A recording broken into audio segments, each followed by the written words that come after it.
Good morning. Good morning. Morning, Ty.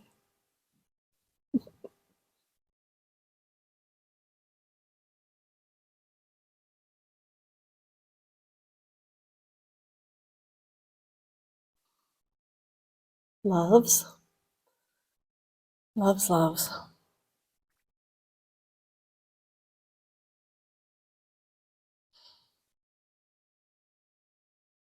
We'll see how this all synthesizes. I do have the list, but you know how that is. It's the thing, what I think I'm going to talk about list. One thing I usually say at the beginning, and I don't think I did, is that one of the things, I guess you might say, that really offered refuge here for this expression in this lineage is that it is a lineage that speaks from direct experience, not dogma or philosophy.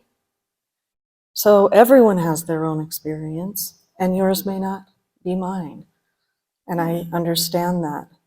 And I think I mentioned it last night here when I read The End of Your World by Adyashanti. Every word matched the experience. And so there was a deep sense of refuge and belongingness. And then when Sharon confirmed me into the lineage, that was her direction, was all you can do, sweetheart, all you can do, sweetheart, is to speak from your experience. And so there's no attempt for convincing. You know, it's as if we can speak about beekeeping and how bees make honey and get our PhD and all of that and speak about it and write about it. And then one day we go like this and we taste the honey. And then all the words change. Everything changes. The world changes.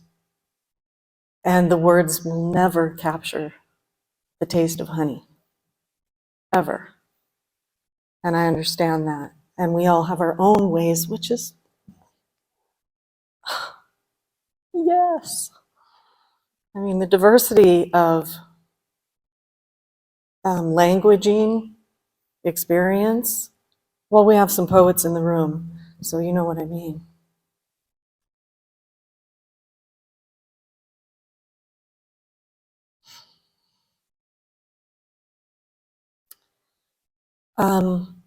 I thought that I really wanted to go to the heart this morning, but what was resonating and coming forward, and we spoke about spiritual autonomy, both in small group and at satsang last night. And I wanted to dive into that a little bit. I'm from a whole family of teachers, not necessarily spiritual teachers, but teachers. My mom was a teacher, and she always used to say, you have to let the group inform the teaching. And that's really so true, right? Any of you who have ever taught, it's like you have a thing that you're going to do, and then, you know, then the wholeness of this informs the moment.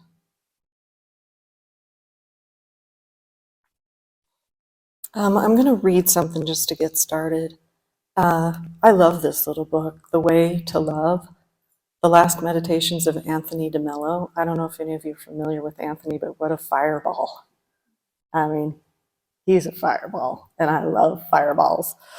I don't know, I think he's a priest, but he lived in India. He's from Pune, India. He was irreverent to all dogma, and but this book is about his living of the teachings of Jesus Christ and the scripture. But I loved this as far as spiritual autonomy goes. Here is something you must understand. There are two sources for change within you. One is the cunningness and strategy of your ego that pushes you into making efforts to become something other than you are meant to be, so that it can give itself a boost and it can glorify itself. The other is the wisdom of true nature. Thanks to this wisdom, you become aware. You understand. You're aware of true nature. That is all you do. That is all you do. Leaving the change, the type, the manner, the speed, the time, to reality and to true nature. Ego is a great technician. It cannot be creative. I hope we hear that. It goes in for methods and techniques and produces so-called holy people, spiritualized egos, who are rigid, consistent, mechanical, lifeless, and intolerant. Yeah. It goes in for methods and techniques and produces so-called holy people, spiritualized egos, who are rigid, consistent, mechanical, lifeless, and as intolerant of others as they are of themselves. Violent people, the very opposite of holiness and love. Do we hear where all the violence is? Do we see where all the violence is? The type of spiritual people who, conscious of their spirituality, then proceed to crucify the Messiah. True nature is not a technician. True nature is creative. We will be creators, not wily technicians, when there is abandonment. No greed, no ambition, no anxiety, no sense of striving, gaining, arriving, attaining. We've said it, right? We can't get it. We can't grab it. We can't attain it. We can't achieve it. All there is a keen, alert, penetrating, vigilant awareness that causes the dissolution of all one's foolishness and selfishness, all one's attachments and fears. The changes that follow are not the result of your blueprints and efforts, but the product of true nature that spurns your plans and will, thereby leaving no room for a sense of merit or achievement, or even any consciousness on the part of your left hand of what reality is doing by means of your right.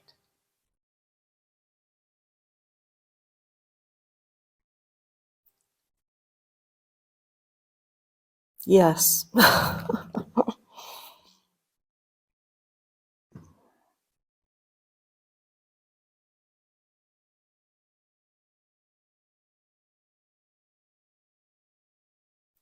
So if an ego, this is not to make us feel bad or to bring upon shame or to increase the arrogance of unworthiness. This talk is not for that. But if the habituated part of consciousness that we call ego grabs onto spiritual autonomy, it's narcissism. You get that, right? I do what I want when I want, because I want. And I'm an autonomous, sovereign, self-governing being.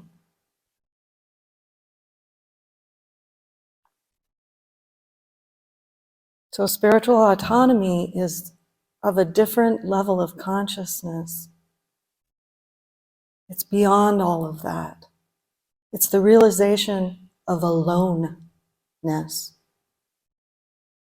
All one, alone. all oneness. There is no other. There's nobody here.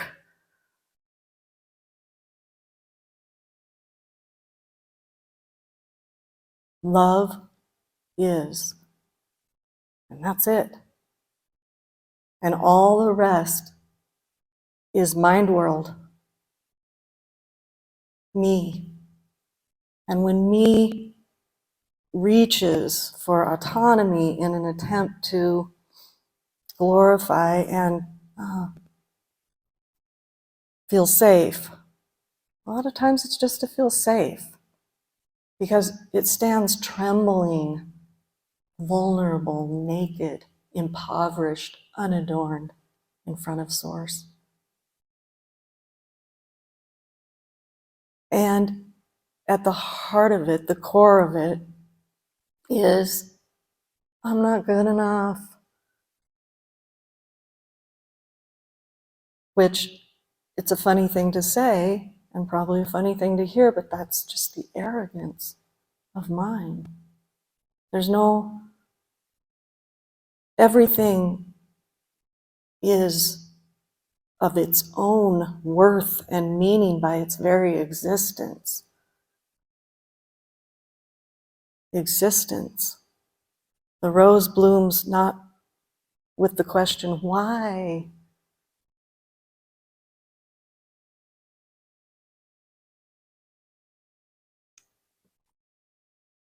A lot of shaking going on this morning.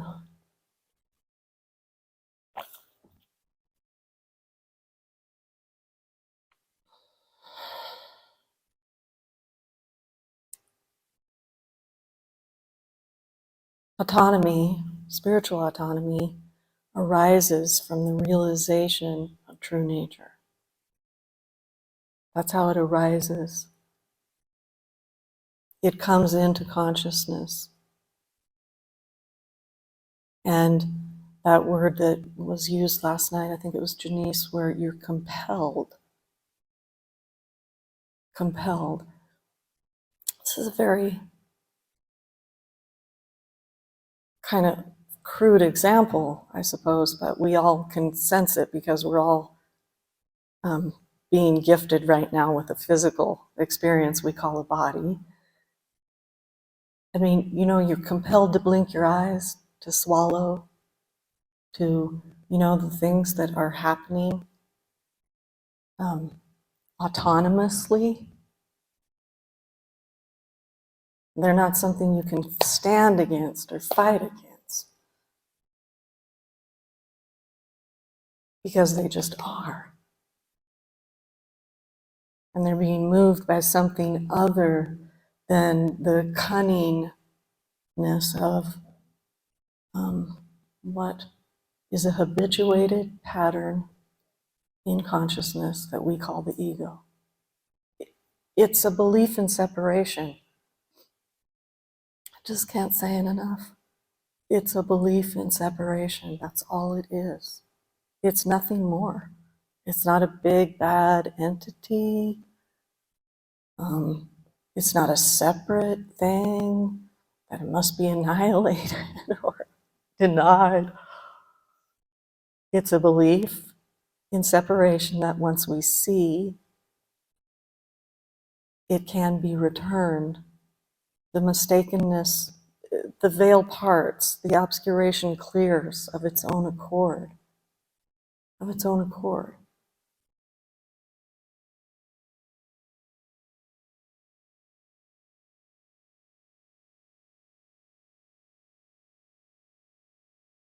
And yeah, that takes courage. It takes a lot of courage. Courage, the word courage, right, comes from the word wholehearted. Those are the roots of that word. So the heart.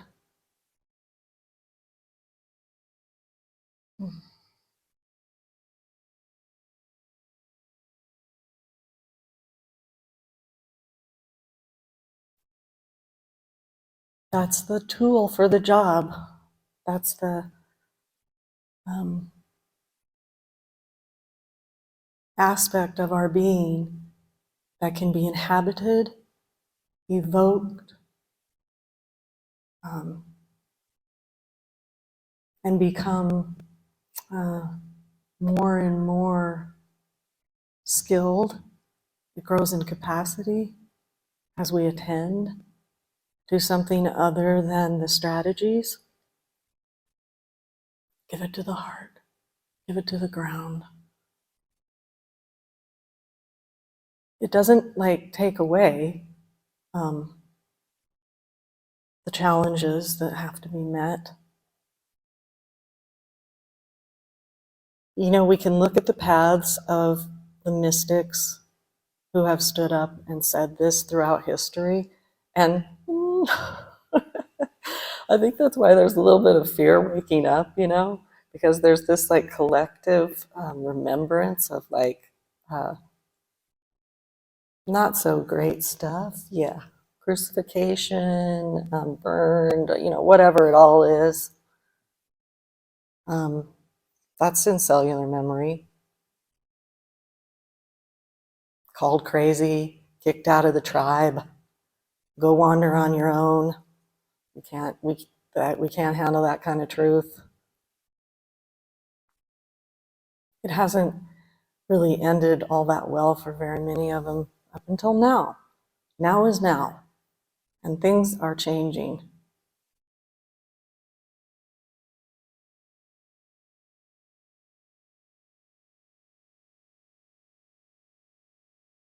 The heart,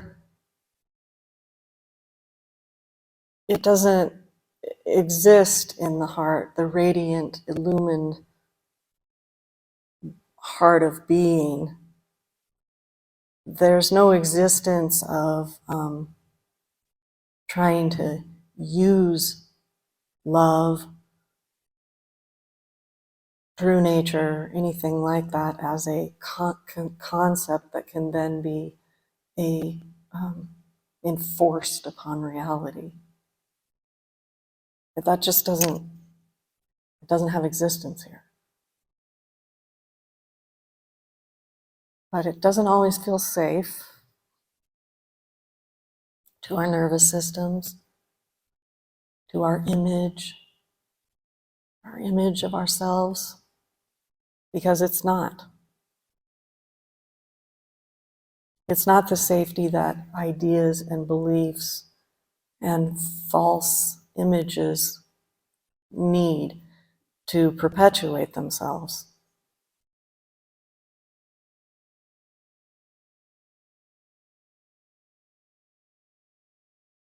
It's sincere, innocent, unadorned,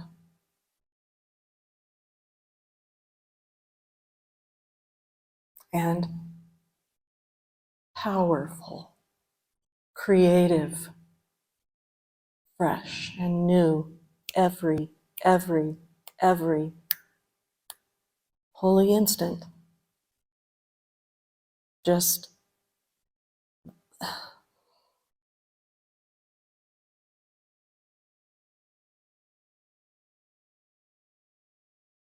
in our bodies, in this body, there's a space, right, between nerve cells, and the people who name all these things call it action potential. So it's where everything gathers, all the hormones and the chemical substances that produce nerve, afferent and efferent nerve impulses. And it's called action potential. It's a waiting zone.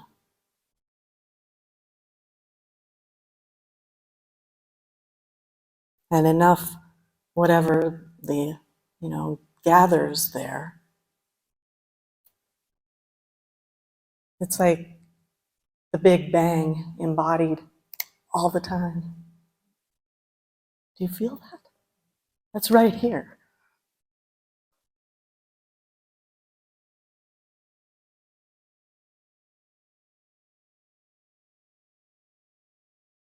Potential. and possibility. So our practice, is that the right word? What we can attend to in this time of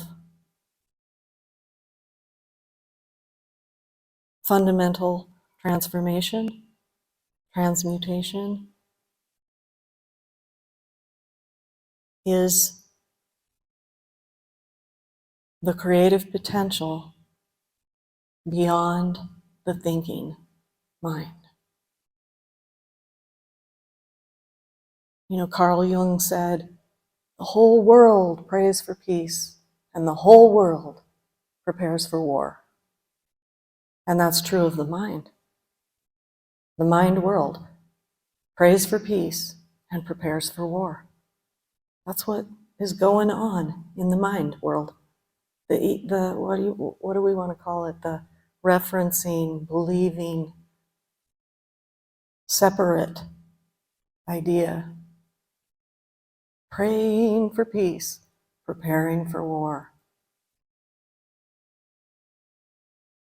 I don't like that. I don't like that. That can exist, but not in my world.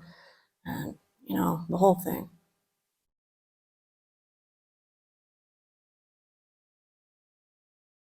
Those people are toxic, and I'm so awake, I'm so sensitive now, and I can't handle toxicity. Oh,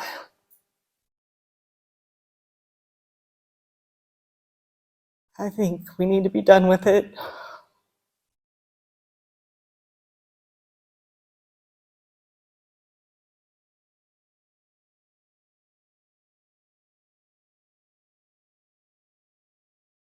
Because it's just one idea away. It's just one idea away. The abundance, the creativity, the love, the peace that is all uncaused. It's not in relationship to anything.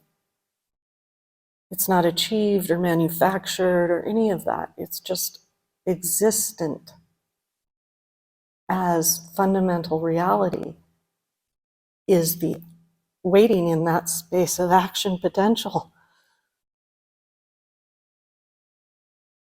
It's like it's here, not some other time, not some other place, not some other, when I get it all together, when I, you know, the whole thing, as soon as I feel comfortable enough.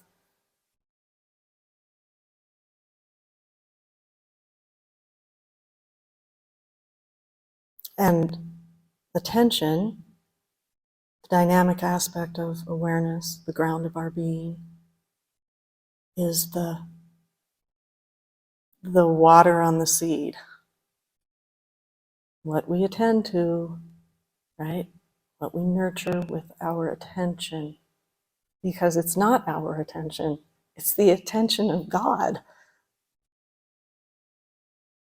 Do we know what sees through the eyes? No, that's the great mystery. Here, it's love, without cause.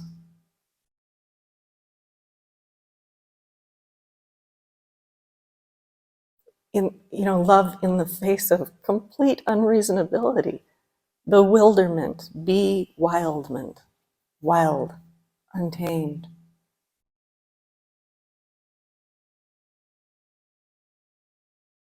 It's beyond reason. It's not going to seem reasonable. It's not going to be known ahead of time.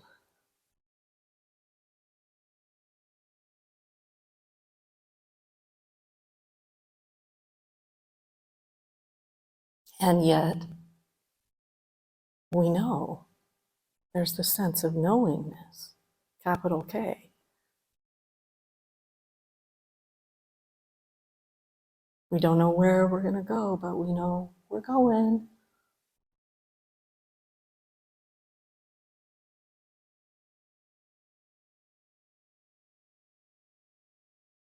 And so, you have these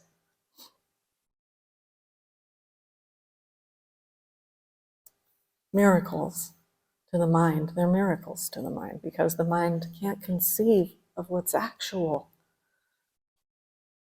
And it's so determined. It's so determinate and linear as far as this, then this, then this, then this, and this causing this, and that causing that, and all of that. So when an actual experience of wholeness breaks through all of that, we think it's a miracle. And it's actuality. It's reality. But it feels miraculous. How did that happen? Well, for one split second, there was a total inhabiting of that which is here and now, always, already, right here. No jutting off into the this, that, when, what if, I wonder. And it's like an ordinary miracle, like when a bird leaves a branch.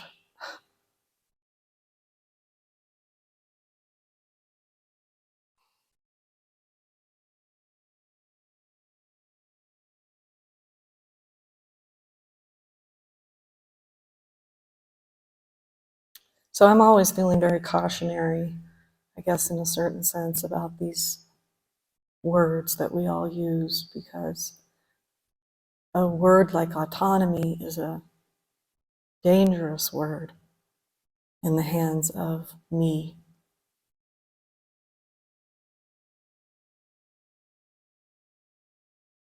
And it's an arising from true nature, from the ground, that begins to move and live and inhabit life on life's terms as an autonomous, powerful power, the power that animates, the power that dances existence into form from absolutely nothing. Absolutely nothing. And only ever out of love.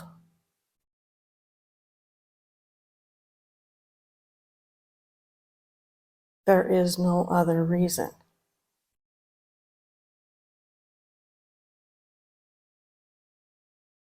So there's a line from a song, and I can't remember the song, and I'd love to give credit to the artist and all that, but it has played around as a mantra in my experience since I heard it, and has continued to bloom and become a deeper and deeper and deeper and deeper knowing. She gives us everything we want in hopes that someday we just might want what she has to give.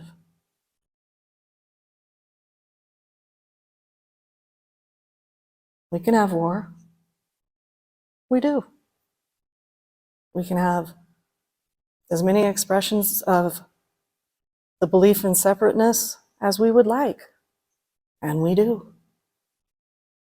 We can have scarcity, and we do. We can have competition and comparison and compensation and defense and various magnitudes of war. And we can fight things that we want to fight and all the rest. And we do.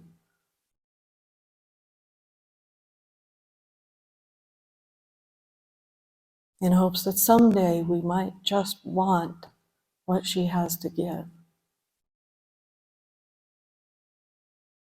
Uncaused love, peace, joy.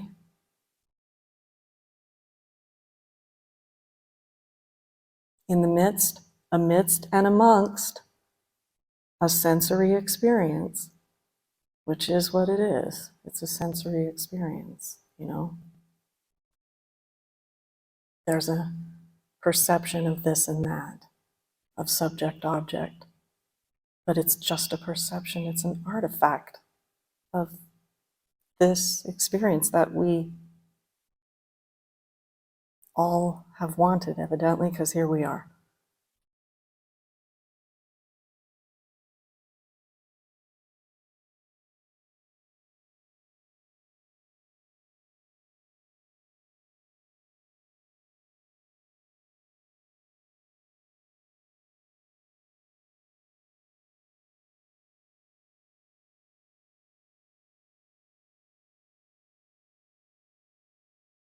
It's a matter of identification. What am I believing and identifying with in this moment?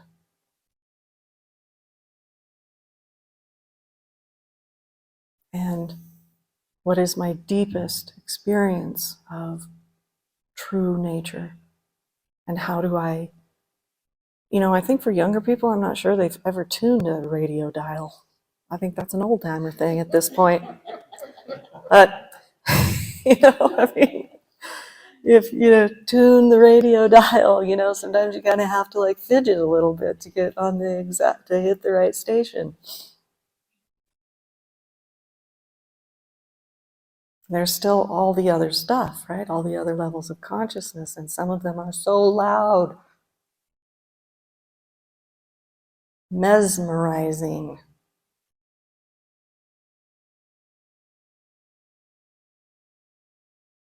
It's a very habituated experience to believe in what we fear.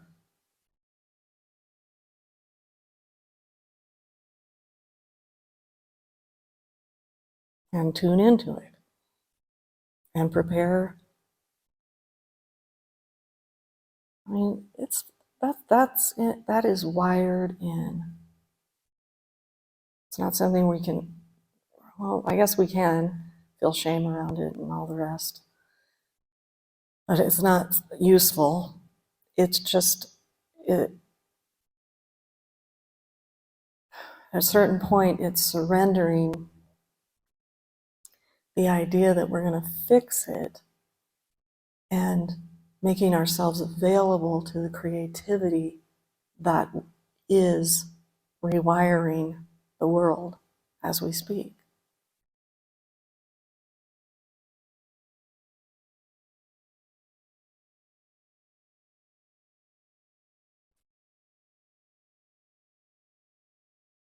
Boy, does it take heart.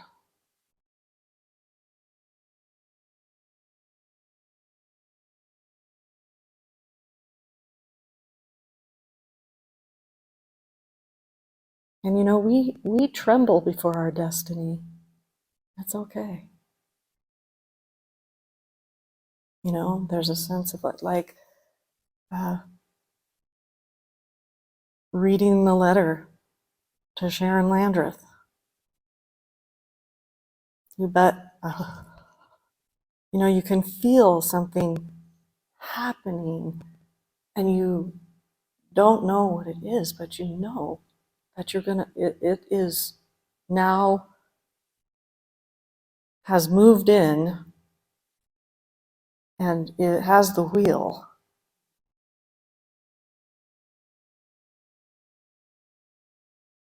And there's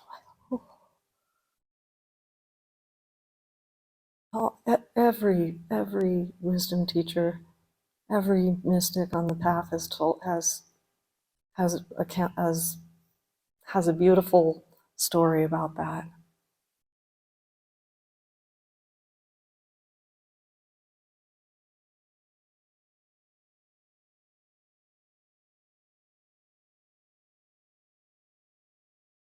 Our friend Shuli, who is part of our Sangha, some of you have met. She lives in Costa Rica and attends Sharon and I's retreats and is a very dear friend of mine. She was born and raised in Israel, and her mother is an Israeli from Yemen, and her father's from Iran. You know, it's very, very, very, very international. But I love what she says. She always has said to me, human beings have forgotten how to be human being. A human being human. You know, we're so busy with everything else. Human being. It's right in the word. What a beautiful beingness. I mean, it's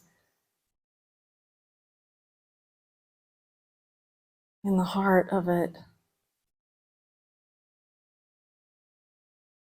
And that sense of unworthiness that's at the core of all of our strategizing and cunningness,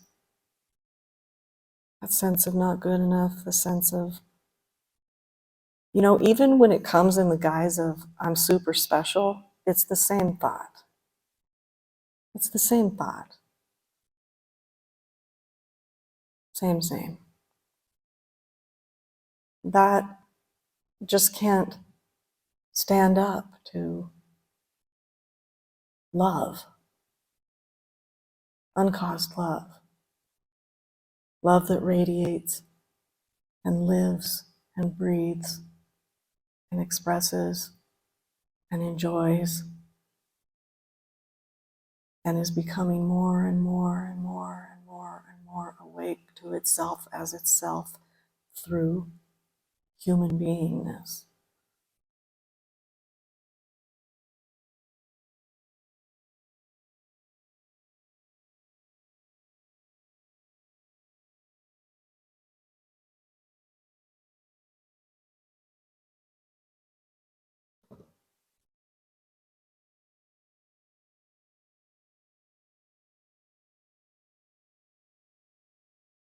But it goes through some,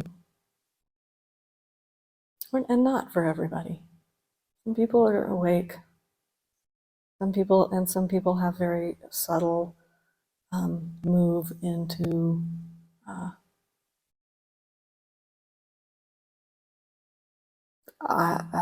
that beyond me, wholeness, empty fullness, the empty center. But for many of us, and I love it when Sharon says, it was a rock and roll show. Certainly was here. Yeah. And part of that autonomy that begins to bloom and assert itself, reclaims itself, its expression. We are dreaming if we think we have anything. I was a hospice nurse. We don't have anything. Spirit inhabits itself as this expression for a little while. And as that becomes conscious, we lived, you know, the experience is very different because it's, you know, when I first encountered it, in the first blush of that, when there was still quite a bit of me having the experience, I called it permission to shine. Because it just did away with all of that self-consciousness about, oh, you know, it's not for me, I'm not, you know, I can't, me, not good enough, this, that, the other thing. And it just went,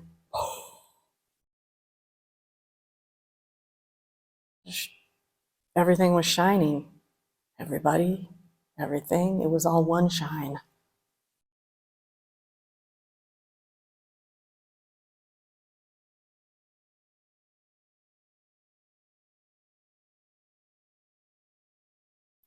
So it's not that we lose anything, but we don't gain anything either. The one thing we might actually lose is the belief in a me.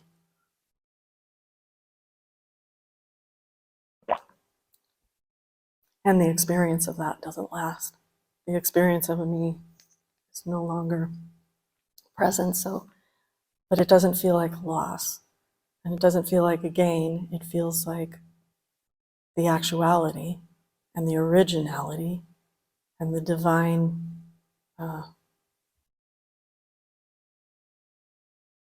I guess the Buddhists call it dharma, the divine intention of let there be light. Let there be light. Let there be existence.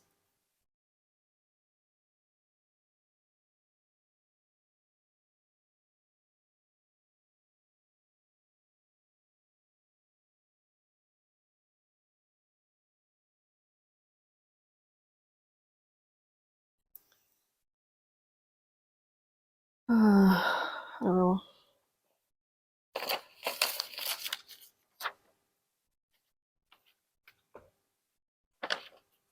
I'm on time? Okay.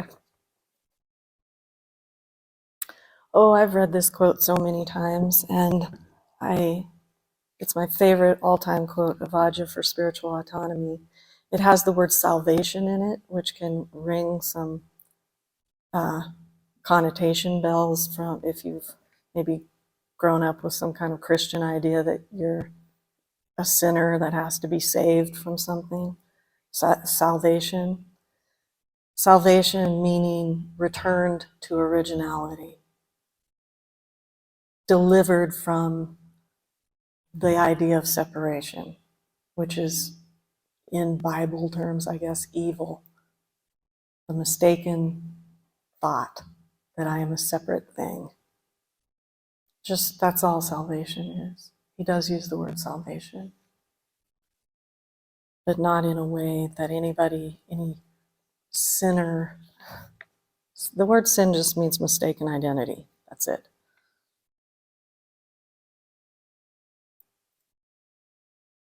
One must be willing to stand alone in the unknown with no reference to the known or the past or any of one's conditioning. One must stand where no certain someone has stood before, in complete nakedness, innocence, and humility.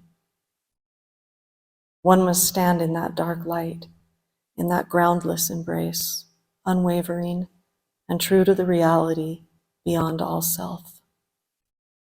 Not just for a moment, but forever without end.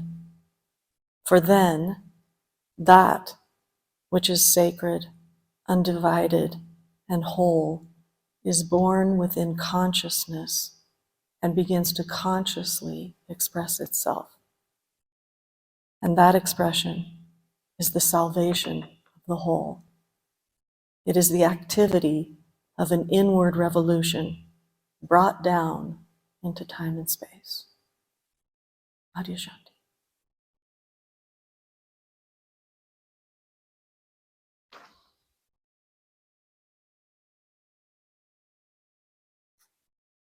Thank you.